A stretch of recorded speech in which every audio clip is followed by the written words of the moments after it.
So what will this achieve? Think about what's happening in my state, Queensland. Forced vaccinations by the federal government have driven aged care workers into resignation, and they've abandoned their jobs after being heroes for 18 months. People crying, staff crying, because they don't want to leave people, residents in aged care facilities, in the lurch, but they don't want to take that mandated injection. Look what else is happening in Queensland. Forced vaccinations in healthcare, destroying our hospital system. We have a so-called pandemic, which there's no pandemic of deaths, but we have a threat, apparently.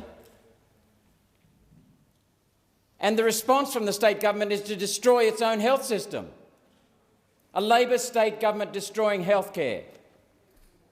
Nurses resigning, nurses being left out because they don't want to get injected. And at the same time, we're told we're going to face an imminent hospital crisis. This doesn't make sense, neither the Liberal Party, National Party, nor the Labor Party.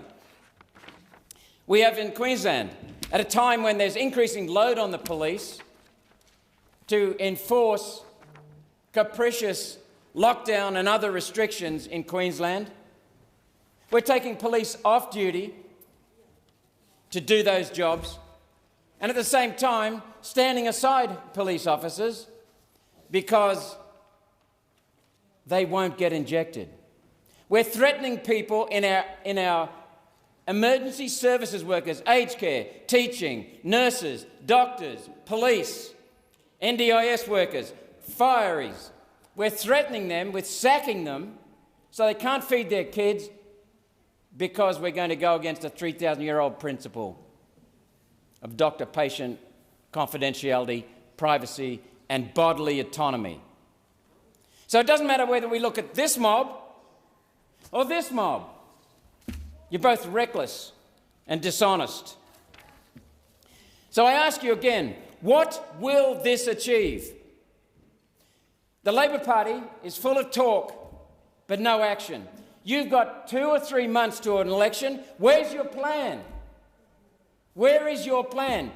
Instead of suspending the standing orders today, let's have your plan and put it to the people of Australia, and let's see them decide at the next election who is competent to manage this country. Because at the moment, neither of you are.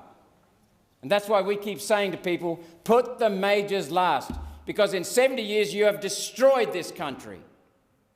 Absolutely destroyed it. Giving in to the United Nations, the World Economic Forum, and now this rubbish. We will not be supporting the suspension of standing orders. There's an election. Let the people decide. The people right across this country.